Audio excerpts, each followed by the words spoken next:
welcome to Medicine with the Metals. I'm Mark, and this is Michelle. Join us on our psychedelic and your psychedelic journeys. Hey, Michelle. Great week this week? No, it wasn't. No, it was not. That's for sure. But, you know, we have a really good guest on today, and we're going to talk a little bit about MDMA. And we are also going to talk about our past week, or we did do some MDMA at a ceremony. And, you know, we'll dive into this topic with her today. Yep, I love how Universe works, that we have just really had this very big MDMA experience. And this week here we have got Jill. Yeah, we're very excited. So why don't we jump into it? We're going to take a commercial break. And then as soon as we get back, we're going to why don't we introduce Jill, you know? As soon as we get back. As we enter the new year, it's the ideal moment to accept change and go on a journey of self-discovery with Mama Dose. Break out from the monotonous routine and create a goal that prioritizes your mental health and well-being. Mama Dose allows you to experience the transformative impact of trying something new, unleashing the possibilities of positive transformation in your life.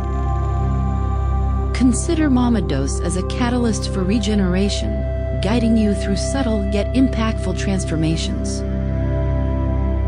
Allow Mama Dose to be your companion this new year as you navigate unexplored areas of personal growth and healing. Small doses, big results.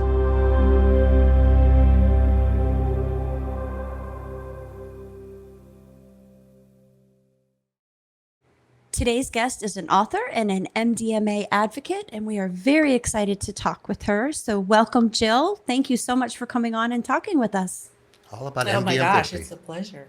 Thank you so much. Can you start by just introducing yourself and telling us a little bit about yourself and how you got to this point? Oh my gosh, I always try to make this intro super, super tiny. So I'm Jill. At the age, my late 40s, I was diagnosed with PTSD due to childhood abuse, childhood trauma. Totally argued with my therapist. Absolutely not. Have you met me? I totally don't have PTSD. But read The Body Keeps a Score and realized, okay, I'm holding on to a lot of trauma.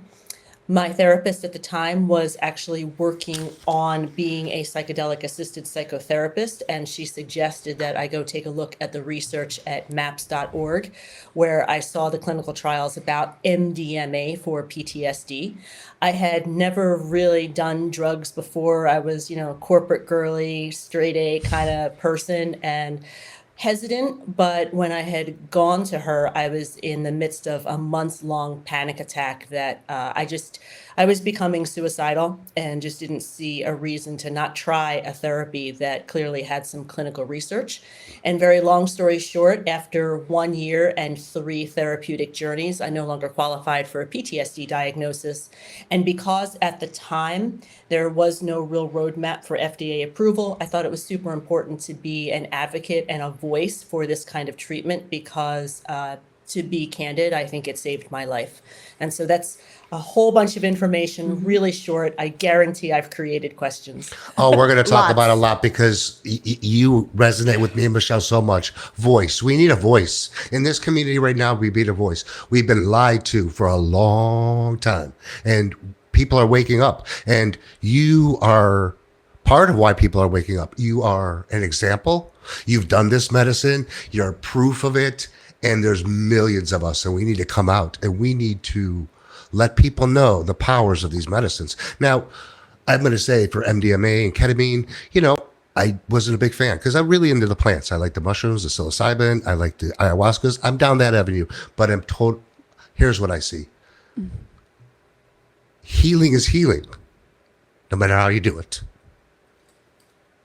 Agreed. So if it's MDMA, if it's ketamine, if it's plants, let people heal.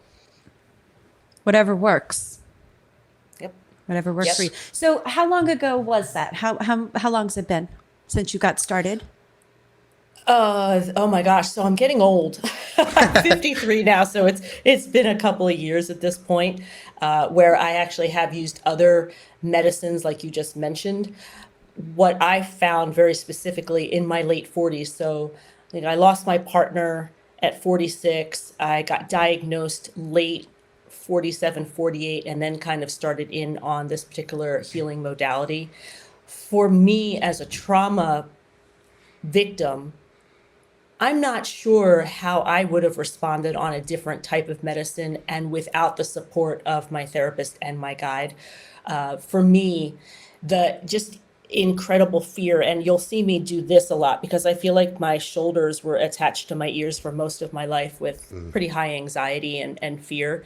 That was a particular medicine the universe sent to me at the time that I needed it, and I'm just super, super thankful, and one of the reasons why I'm chatting with you. So it's been a bit since the healing. I wrote a book, I wrote a workbook, I started my YouTube channel. Like the universe gave me a little bit of a roadmap in terms of, or a little bit of some time to kind of get my voice out there. So I'm super thankful for that too. And here's your book right here, right? Rescuing Jill. That is, yes. Before we get into that, this is what I find really interesting, and I'd like to know, if you don't mind, where you live, because MDMA at the time, and still it's not legal yet, right? And so, right. But your therapist recommended that you do this. So where do you live, and where did you go to do this? How did you find somewhere safe and felt comfortable doing it? Oh, so just tremendously lucky. I'm in Pennsylvania. I'm on the southeastern side. I'm in a little town, Westchester, about an hour south of Philadelphia. I was born in Westchester. No. Yeah, I was. Paoli. Oh my gosh, my grandparents live in Paoli. Yeah. Okay. Well, sorry. We'll have another podcast about this later. That's a small town. That's a very small 3 town. blocks from the borough. Yeah, it's very small town. This is a reason. This is synchronicity. No, I just got everyone's like, how did you find this therapy? I didn't find this therapy. It found me. The therapist, so I lost my partner of over 20 years and had started going to a therapist to deal with the grief. And when I started to have a PTSD reaction about 18 months after my partner passed away, I got this like silly little work email, and it spiraled me. I mean, it triggered every sort of childhood issue about food insecurity, housing insecurity, just fear of like my world being ripped out from under me. I didn't realize that. All I knew is I was having kind of a never ending, I'm running this race that I just can never win with this rucksack on my back. And so the therapist with whom I had already been working just happened to be training to be a psychedelic assisted psychotherapist. So I got to work with her, and my guide was a medical doctor. So I got I know this is a phrase, I got the Cadillac of treatment, in my opinion, because I had somebody I had worked with for years who I trusted, and I had a medical doctor making sure that everything was safe. So I hope that answers the question. So I you got went very, very into lucky. somewhere to do this. You went into their office and did it there, like ketamine assisted therapy? I went into a journey space that no longer exists anymore, unfortunately. But I went to a very specific place with chairs, seating areas, a mattress, blankets, a heater. I say a heater because I'm always cold. So that was important to me. I was able to bring anything I wanted to be nice and comfortable. But yes, a very specific journey space that is the complete opposite of any hospital room that you may have ever seen. This was, I describe it in the book as like a cup of hot chocolate when you're coming in from the... Yeah, it's pretty cool. So let's dive into MDMA a little bit. Let's share with our audience and our community what a typical MDMA experience starts with, and maybe the feelings you get. Let's just start from the beginning. Yeah, what it looks like. And I know not every experience is the same. Absolutely, with any of these medicines, because I think that's something about the Western world, and we'll touch on this real quick. I think they put a one-size-fits-all to everything. Take this pill, it'll fix you. Every human being is different. Every DNA is different. We are all different entities. We can't be fixed with one pill. Yeah. So let's talk about MDMA a little bit, because I think a lot of people, this is going to be one of the first besides ketamine. These are the Trojan horses for these medicines. So let's run through a little quick dialogue here. So I think the easiest way for me to approach that question is to approach it from a trauma perspective, because that's why I was there. So I don't think there's any real, Jill Sitnick's perspective on my specific journey. I'll give you a couple of interesting things, but in general, from a trauma perspective, from someone who's nervous system is dialed up to a 10, like dialed up to a 10 out of a 10. And that's how my nervous system was for several months going through this panic attack kind of experience. I wasn't having a hyperventilation panic attack. I was having the hypervigilant fight or flight. Like I wanted to just get out and just wanted to escape kind of thing. So what the very first thing the MDMA did for me was calmed me down. The second thing it did for me was it actually allowed me to hear my inner voice for the first time, that my body was finally calm enough to hear this kind of smart, snarky woman. I remember my therapist smiling at me when I was explaining, there's this woman talking to me and she's really smart, but she's kind of snarky. And then the third thing it did for me, again, as a trauma patient, was that for the first time in my life, I shared with two people how terrified I was of my father, and that if he was in the room with me, I was 1,000% sure he would have his hands around my neck the way he had done to my mother at a parent conference, that he would just come through the door and just attack me. And to be able to have that conversation without crying, without shaking, without even having that conversation. So from a trauma perspective, it calms the nervous system. It's an empathogen. It creates connection. It establishes more connection to me, my doctor, and my guide, who, my therapist and I already had a strong connection, but this just increased it. It's important to note that we voice recorded my sessions. I don't sound drunk, not like having too many margaritas. I'm very, very clear.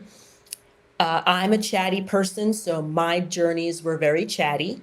Occasionally, I kind of went in with the eye mask and just relaxed into the medicine. But, I think you can tell I'm already a chatty person, so that's the way my journeys were.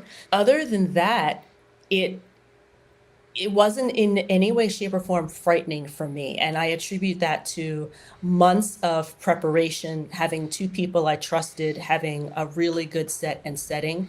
And that's it. I think from a trauma perspective, I think I've kind of covered how it goes. So did you feel as if you could, because you said for the first time you're able to talk to people and tell them that what happened to you and not have tears and shaking and all the stuff around it. So do you feel that you were able to sort of detach the feelings from it and be able to just see it for what it was instead of attaching to what it did to you? So that's an excellent question that moves more into my experience of integrating MDMA. Yep. I didn't have any starburst, or I didn't have any flash of insight during my journeys. I'm not saying that's not possible. That just wasn't my experience. I think for me, the importance was calming my body down, to be candid. Mm-hmm. The integration afterward, though, exactly what you just said, being able to see situations from my childhood, no longer from the age at which that situation happened, but now at an adult age. So a toddler being beaten by her 230 pound, 6'2" father. From the toddler's perspective, that's terrifying. Mm-hmm. From my perspective, in my late 40s, early 50s, I'm looking, and I often do this, where I'm kind of looking at the memory, almost like it's on TV or in a movie, and I'm saying, hey, it was not that child's fault that she was getting beaten. This is a grown man who just had his own issues. It wasn't my initial thought. My initial thought was a lot of anger, but I've done a lot of healing and understand my father had his own issues. Of course. That reframe, almost memory by memory, is how the healing happens. Because then all of a sudden, I'm not afraid anymore. Because I'm like, I'm not that toddler anymore. He's not around anymore. He can't do that to me. And it was not my fault. I don't bring that on. So exactly what you just said, the reframing for me was during the integration process. Yeah. Integration for folks, days, weeks, and months after. It's the most important part of these medicines. We say it all the time. Ayahuasca, iboga, any of these medicines you sit with. It's the shortest part is the after. The after is integration. It's work. It's doing what you just said. Going back to the inner child and just reliving just like you did. And Isn't that where the healing comes? Yeah, yeah. I mean, Mark and I believe that it's all goes down to childhood trauma, all of it. Anything that happens, in it, whether it happens to you when you're 40 years old, how we react to it, how we react to it, and how we deal with it, it all goes back to childhood trauma. And I think you just touched on a really good point. What you touched on there is we look at forgiveness in two different ways. It's really hard to forgive what happened to you. But how do I say this? You've worked so hard on integrating it that you see his traumas. His traumas were from his traumas and his traumas. This is all a lineage. This is all a trauma. This is all trauma medicine. We're all broken. If you say, we're in a world right now that really can't, it's a fight or flight. It's like, that's how we live our life. And they probably diagnosed you with IBS when you felt all these feelings, because that's your feelings were exactly how I was feeling before I went to these medicines. That impactfulness, that those nerves, that stomach, that like that high anxiety level, like your shoulders are like this. You're right, all the time. And I would be at the hospital twice a week, a month. What is going on? Everything referred to IBS. And my first ayahuasca journey, that IBS, that totally settled it down. And you nailed it with the nervous system. Our nervous system is like this. Everybody's ving. And we don't know how to adjust that. We don't know how to calm that down. But Iboga did that for me. And I know we're not talking about all these other medicines, but I'm talking about the whole gamut of what we talked about here is your central nervous system. We're a whack. It's whacked. I mean, these are really great topics we're talking about today and how they all lead to the main thing of integration. It's all about integrating this. It's also about the pre-integration as well. It's not sure. just the post-integration, because preparing for these journeys is just as important as the post-integration. What was your experience with that? When I asked my doctor, I asked my therapist, I use doctor, guide, therapist interchangeably, so forgive me, I'll try to be a little bit more specific. When I asked my therapist kind of give me the roadmap here, she made it super simple because I was an English major. 40% of the time, so think of like one therapeutic journey, the entire cycle. 40% of the time is the prep. Figuring out what your intentions are, looking at kind of what's coming up, what's speaking to you, what do you want to work on? Like I 1000% knew that I needed to work on fear. I had this overwhelming sense of fear that did not match with reality. So that was one thing I wanted to work on. But the prep for me, that 40%, was getting to know what the process was going to be, working with my doctor, setting my intentions. 20% of the time is the actual day of the journey. And I'm using the word day. I know with different medicines, sometimes it's during the day, sometimes night. In my instance, it was during the day, 5 to 8 hours. Then the integration is the other 40%. So if you look at the entire process, people get super excited because, oh my gosh, we're talking about drugs. But the reality here is that 80% of the process is the prep and the work afterwards to heal. And that has nothing to do with the actual drug. So just like any medical procedure, maybe you have to lose a little weight before you go into surgery. Maybe you have to eat clean before you go into surgery. Then you have surgery. Then you have to have some sort of rest period or physical therapy. Like when you look at MDMA for PTSD as a medical procedure, suddenly it all makes sense. Yep, it does. Yeah. Because this medicine is a catalyst, but these are catalysts for you to do the work, because all these they can either be, like Michelle always says, they could be an experience or. Right. Well, I always say, the integration, when we started the plant medicine path, because of integration, because it's so important. So I always say, without integration, it's just an experience, and maybe it's a cool one, maybe it's a scary one, maybe it's a completely forgettable one. But it's just an experience, and it's the integration that brings it together. Yes. That's our belief. Yes. I think that's more than a belief. If you're looking to do inner work, that integration time is the time to do it. Yeah. For the most part. Your book, that's part of your integration, right? I mean, the things that we do afterwards. So what inspired you? I mean, I know what inspired you, but what brought you to really write it down on paper? Well, part of my integration process was journaling. So first of all, I was an English teacher way back in the day. I always knew when there was a book in me. I just didn't know what it was. And when I came out of the third journey, I was talking to my therapist and my guide, and I said, this this therapy actually makes progress.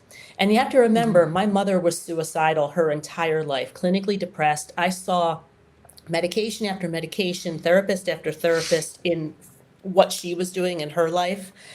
And I had very little faith in the medical community in terms of mental health, to be candid. I didn't see anything really work for my mother.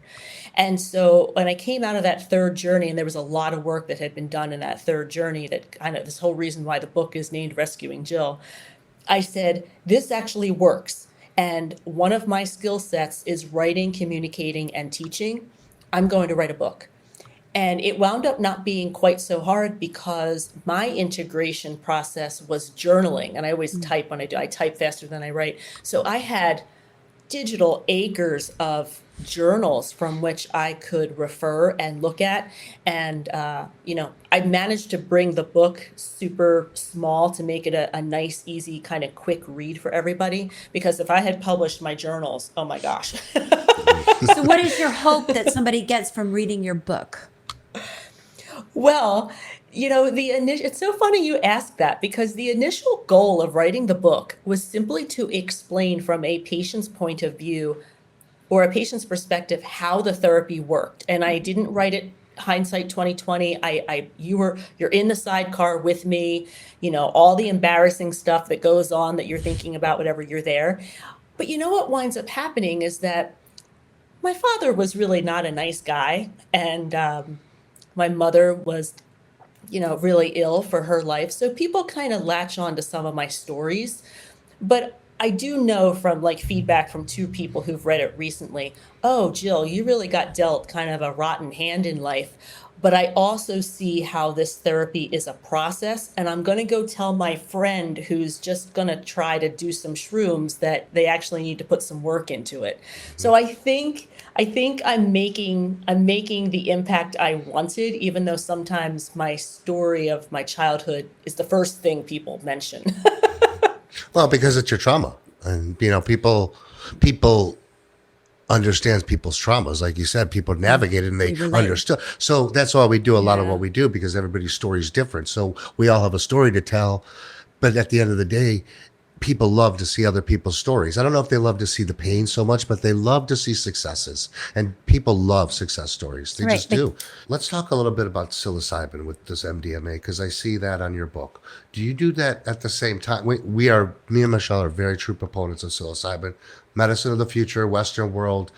If you want to use it recreationally, physically, mentally, whatever you want to do, it's a beautiful medicine. So It is. How do you work these two in together? Do you do the experience first, or do you mix them together? So my first journey was September. My second journey was December. So quite a good bit of integration. My third journey was not until May. So a very long integration process and preparation for the third journey, because what had happened with the first journey and the second journey of only MDMA was that my system had started to calm down enough to kind of approach the main trauma that was kind of keeping me afraid of life, afraid of doing anything. We just had to, I always talked about the idea of cleaning, you're doing a sink full of dishes and you're kind of cleaning, but you need a little bit more dish soap halfway through the sink full of dishes. That's how I was. It just took me long enough. It took me, 2 journeys to even get down to that really ugly, messy pan of dried on gook, whatever.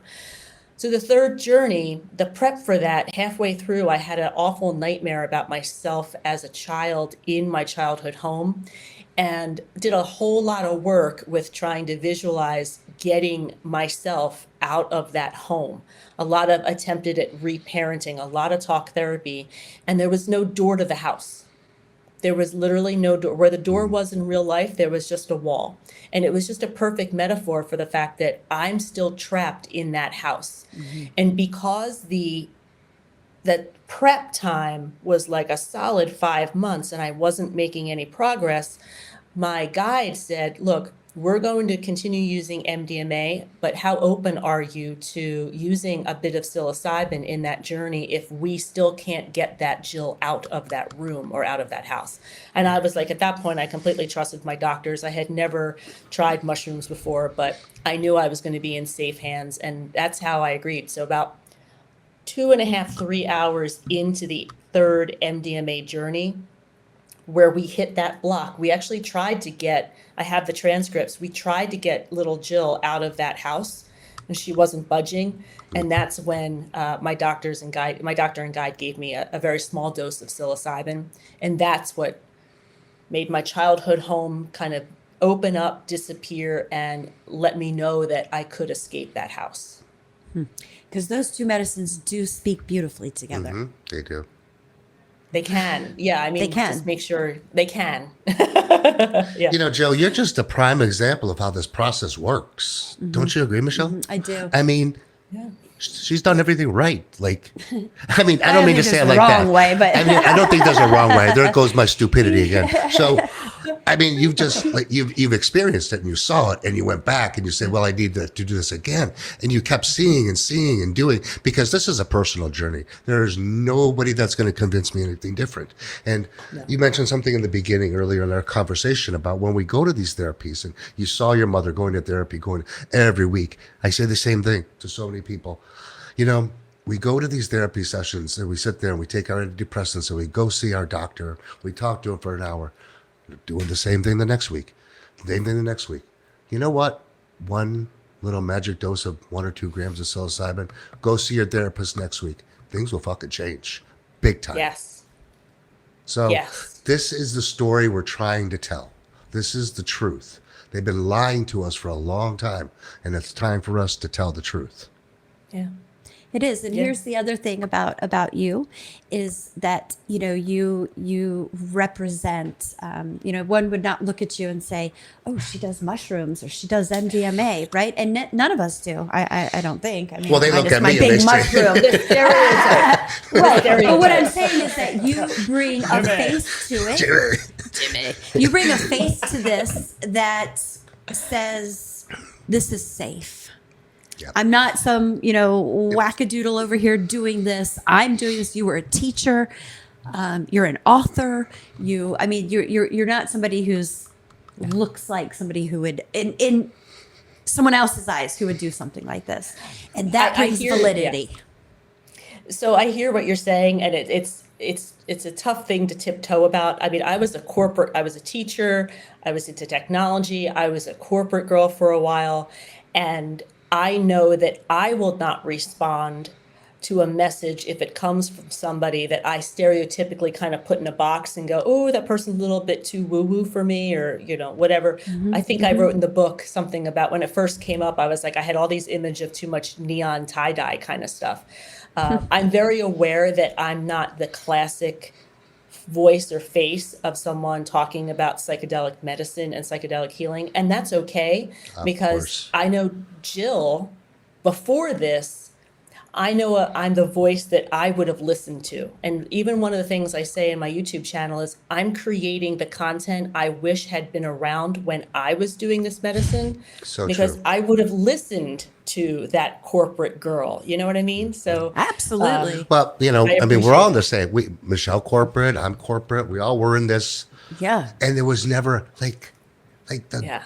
what they've manipulated and taught us to believe in is just so bizarre that we live our whole life to go to school, to then work in this corporate world, to then do this and do that. Where is the time to evolve? Where's the time to Create. enjoy or create or do what you were brought here to do? We weren't brought here to be a controlled society. And I think, listen, I'm 50 some years old. I'm not going to give the last part, but I've been here and I've seen a lot. And, you know, I think people are really pissed and we're waking up because the information is there now. Like you said, 5 years ago, listen, I went to do ayahuasca at the jump of I just said, I read it. Right. I said, this is going to help me. I know it is. And that was it. And we just need more of Jill. We need more Jacks. We need more Marks. We need more Michelles. We need more of us to talk like Jimmys. this. Jimmys. We need more Jimmys. Jimmys. And we just. But there you're- are. That's what's There are. happening. There You know, are. that's what's happening. It's people are waking up and people are coming to this. And I mean, this is why we started. This is why we're doing what we do, is to talk to people and break the stigma, rethink what you know. Where do you see this going? Where do you see it next year, the year? Where do you see it starting? I hear very soon it's going to be. Oh yeah. So where do you see What's it next? The FDA has. So I'm not a medical person, so I'm Me sure either. I'm saying this in the most layman terms. Yeah. But the FDA has accepted the actual the actual application to review MDMA for PTSD. Yeah. I don't know who the magical they is, but there is an assumption that it'll be approved by August of this year.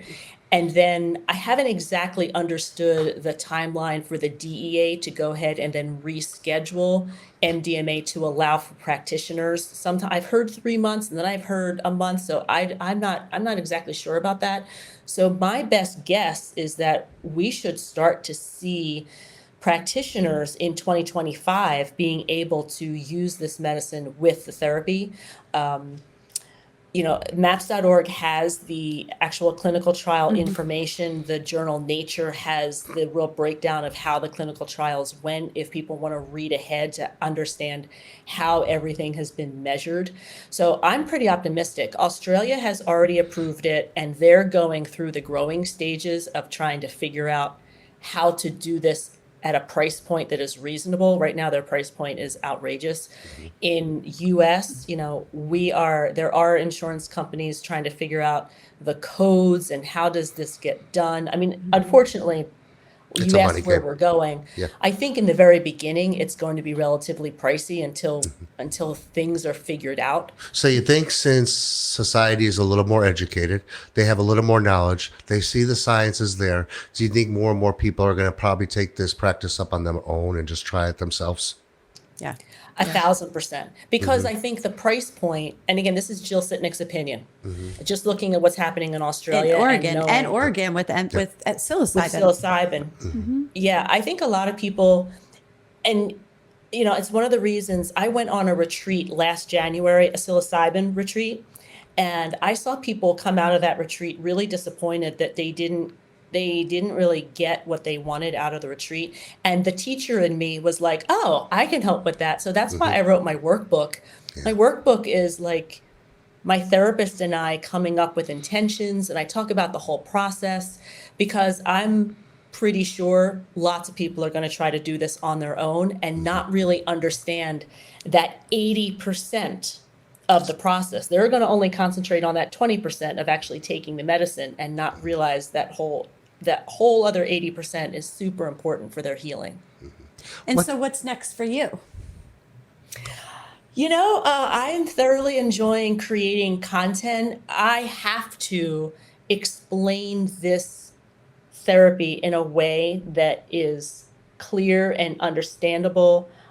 So I'm constantly figuring out my metaphors and constantly figuring out how much do I talk about me? How much do I talk to other people? Like, I'm thoroughly enjoying the creative part right now. And, as long as I can keep educating and informing people and just kind of sharing that this is a real healing strategy, because I think you mentioned it before, there are millions of people in this country that have PTSD, diagnosed and undiagnosed.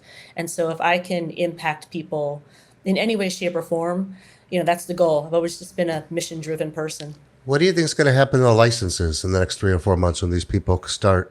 Like, what's going to happen? I mean, there's so much control back and forth. I mean, who's going to control that? Who's going to say you can't do that? You can't do that? I mean, Well, the look at the government. gamut we're playing here. I mean, $6,000 for a psilocybin ceremony is absolutely insane. Why are we even going down this path? Why? I don't understand this. And where's this money going to? Why are we charging this much when we can get these medicines for so inexpensive? They grow from the ground, most of them.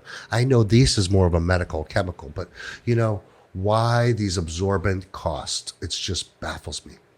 This is the way I look at it. Whenever you're going into a medicinal journey and you have some stuff to work on, you're always going to have a little bit of resistance right before. And that's natural, because you're like, your inner children are kind of getting a little riled up. And the way I'm just interpreting the behavior of people trying to control or trying to establish certain things so a certain group of people makes a whole lot of money, it's like just the initial resistance before the healing happens, and we're just going to have to work through it. Unfortunately, I wish I could snap my fingers and all the resistance and all of the silly little walls and red tape that are going to be created Yep. And that's all they do. That's all would they do. stop. But I think it's just part of the process, unfortunately. Yep. I have one more question about the MDMA therapy itself. So is this something that continues? Did you do it once or twice? Will you continue to do it? What could somebody expect?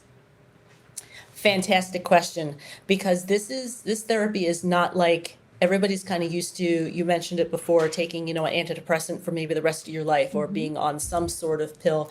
So I had my 3 therapeutic journeys over the course of a year.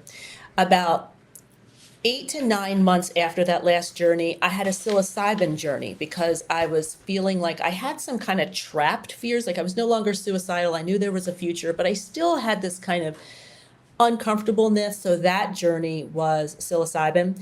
And since then, I have done psychedelic tourism to continue to work on myself. The same way that bodybuilders or people at the gym like to keep working on their bodies, I keep liking to work on my mind. I'm fascinated by kind of unraveling the onion.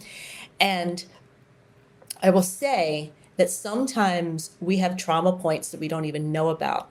So I hadn't done an MDMA journey since my treatment, but last October, I wound up having a major, I had a very small situation hit a very big trigger point with the loss of my partner. I was actually experiencing flashbacks to his death. And I called a friend of mine. And so like what you said, are people going to do this on your own? I called a friend of mine and said, would you please sit with me? I know I don't need my therapist. I just know I've got a trauma point and I need to calm my nervous system down to be able to heal this. And so even just last October, my personal opinion is that MDMA is fabulous when you've got some trauma, when you need to calm the body down. If you don't necessarily need to calm the body down, mushrooms are a fabulous way to continue to explore your mind. I just knew in that instance where I couldn't get my nervous system under control that the type of medicine I needed was MDMA in that instance. Mm-hmm. Mm-hmm. Well, Jill, this has been a really great conversation. And why don't we do this? Why don't we tell people where we can find you at? And your book. And your book. So Rescuing Jill and the companion workbook, they're both on Amazon. Head on over to thejourneysage.com. I've got a bunch of resources. People ask me questions all the time. I'm like, I've got a bunch of resources on there.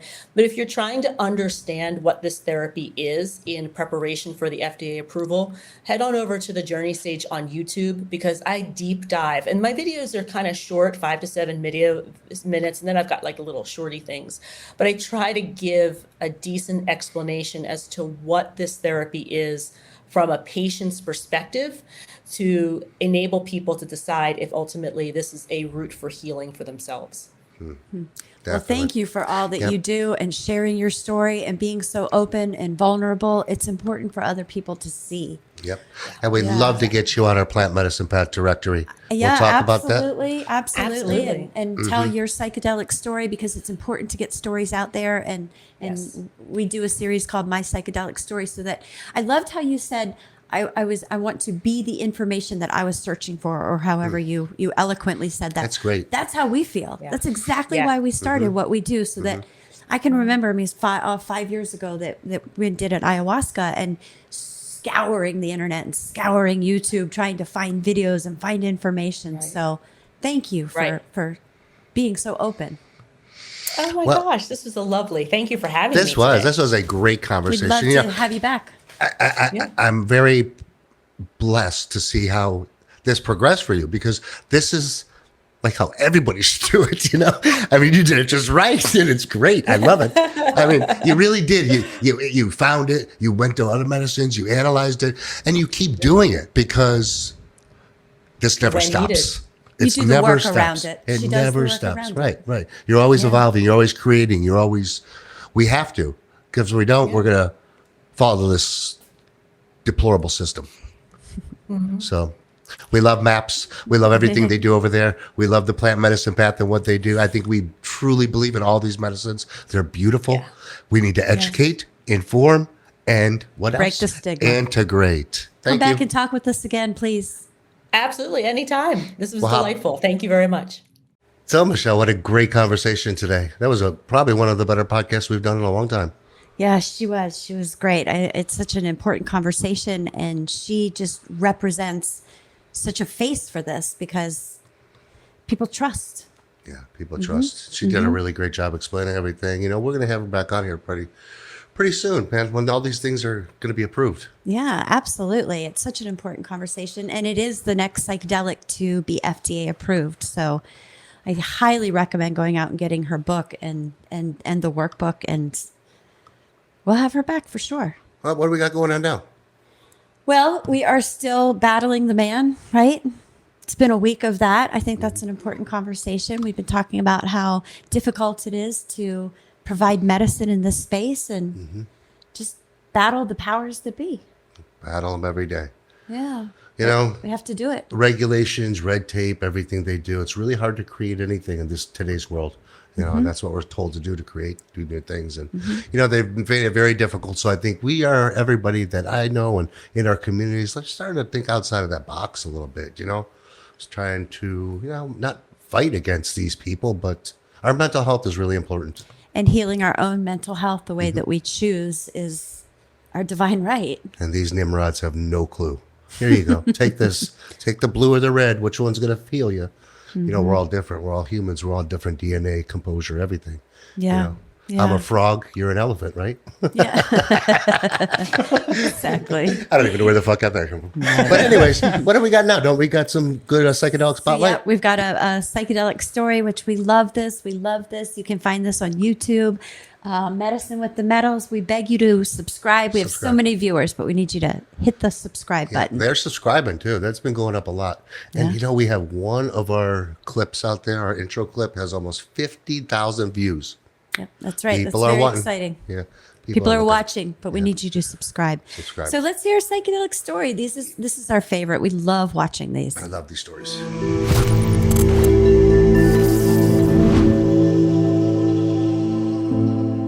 Where do I begin? I come from an interesting walk of life. I have been through a lot of trauma, and it started when I was 7 years old when my mom passed away. And that set a precedent of a very interesting future. And to say that I lived a life of rebellion is a complete understatement. And so as I grew up, I started to really lean on to unhealthy behaviors like drinking, smoking cigarettes, smoking weed, and just poisoning my body. And eventually I started doing Molly, started getting addicted to cocaine, and the cocaine problem ended up being an issue for me for a while, consuming my life. The 4 a.m. night started turning into 6 a.m., 7 a.m., 8 a.m. I mean, sometimes even into the afternoon until like 2 o'clock in the afternoon. And I would often, you know, be sitting there so stuck all the time, so held back, so broken. And I just didn't know how to get out of all of that. So about a year and a half ago, I really started looking at what kind of things can help me like break free from what I'm dealing with. And so I started looking at mushrooms and the benefits of what psilocybin could really do for the mind. And so in October of 2022, I started my microdosing journey. And immediately within a week, 2 weeks, I felt myself become so hyper aware of the parts of myself inside that I wasn't happy with. And I started to feel myself slowly detaching from that. And so what did I do? Still was partying, still drinking, still doing coke. That was just something that I didn't fully give up yet. But I mean, not that long after, a couple months after, I mean, New Year's Eve going into 2023, I went on a wild, crazy bender, drinking, doing a bunch of blow. I mean, all night long. And I had to go to work. I had to go bartend off no sleep. Like I went home, showered, changed, went to work. And I just felt terrible. Like I was sick to my stomach. And the only thing that I thought of that could possibly help me in that moment was like, let me eat a little piece of chocolate. Let's see what happens. And thankfully, because of that, surge of energy, boost of energy. I felt great. I felt like I didn't, just spend the whole night poisoning myself, doing blow and drinking all night. I felt good. But what happened at the end of it, at the end of my shift, I was in the bathroom. I was so sick again. I was so physically ill, and I could still feel the effects of the psilocybin. And I had this moment with myself, looking at myself in the mirror, and just this complete hyper awareness, staring at myself in the face, saying, no more, no more. You're done. Today, you're done. This is it. And so that was January 1st of 2023. I made that decision that I'm not going to do this anymore. And I ended up quitting Coke and quitting drinking cold turkey, and didn't think that that was going to happen that fast for that ego death experience to arrive in the way that it did. But it felt exciting. It felt liberating. I was like, okay, let me continue on this. Now I can change the tone of my life. I can pursue something different. Now I can declutter my mind. I still was vaping. I still was smoking weed, but I made a decision. I'm going to get better. I'm going to make a change. And so what I did was I invested into starting my business and really diving in on that whole entire experience. And last year was such a transformative year. And I continued to use psilocybin medicinally to just continue opening up my mind. I saw the way that it was working on my mind, on my heart, on my soul. I no longer felt like I was decaying from the inside out. And so along the journey of continuing to pursue it and continuing to grow in my business and as an individual, I started to grow in my faith with God. And I felt like I could hear him actually speaking to me and telling me that there's more for me to do for myself. And so what happened? Cold turkey had this little voice, was like, no more vaping, no more smoking weed. And I just gave it up. And I gave it up completely. And ever since then, I have grown so close to God. And I think this is one of those beautiful moments where when you pursue psilocybin, whatever it is that you believe in, it just taps you into that in such an in-depth level. And it really aligned me with who I truly am and who I've always been all along. I just suppressed it down. And the way that it was able to allow me to find deeper healing by creating that hyper awareness of all the things that I was participating in that were horrible for me. And not only did it really set a positive tone in my business, it allowed me to build a stronger connection with all of my clients. Like, I don't have to worry anymore about where my next big payout's going to come from. I'm attracting the ideal clients because now I fully embody being the person that I am teaching my clients to be, right? So there's a lot that it was able to do for me, and it completely transformed my life. And I think that there are a lot of people out there that are battling addiction in terrible ways, but to overcome that, there are better options. And I think that psilocybin is one of the most beautiful things. Not only is it going to allow you to tap into yourself and the things that you need to fix, it's going to allow you to tap into how you truly feel. In that inner knowing and that inner leader that's sitting in there just waiting to be heard, it allows you to really fine tune what that means and who you are to the core. And I just think that that's such a beautiful thing. And that's how it worked through my life. And I'm excited to see how it continues to transform the lives of everybody else. Psilocybin is the great connector. Great connector. She did a lot of things there too.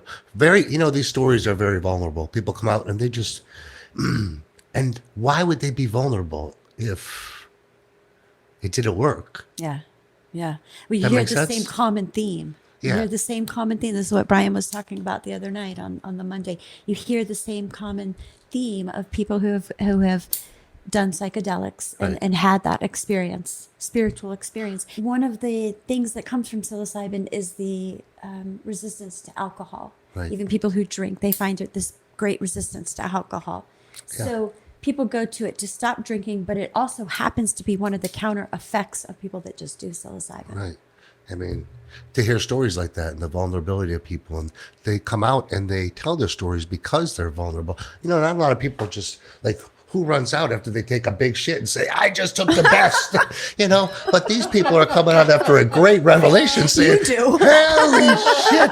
You know, I mean, these people are actually sharing their pains and traumas and what they went through with others. And that's, you know, I just have to put stuff in a funny way sometimes because that's how the world needs to be. Yes. And, you know, these medicines are serious, but it's fun. I mean, we have to explore. She talked about creating again. She started creating, you know. That's what we were just talking about with our guests too. We're put on this earth to create, heal, not do produce. things. Not produce. We're not producers.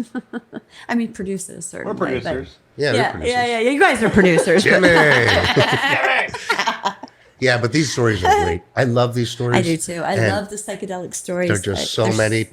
If you guys want to tell your psychedelic story, you know, Medicine with the Metals. Hop on there. I think if you scroll down to the bottom, it'll be right down there at the bottom Click page. on the button. Yeah, and then Or we you share can these send an links. email to info@medicine-with-the-metals, Mm-hmm. and you know, Ryan and Shane will get back to you on there. And these stories are, when we were talking earlier about we're trying to be the information that was not provided to us. And I would have loved to have gone and seen these stories before my first psychedelic experience and really hear real people tell their stories. So it's important. It's a contribution, and you're being a face for these medicines. So Definitely. We're speaking the truth. yeah, Basse. I say. All right, guys. Well, I think that's another great show today. Thanks, everybody. so much. Have a Don't forget beautiful to week. subscribe. Ciao, ciao.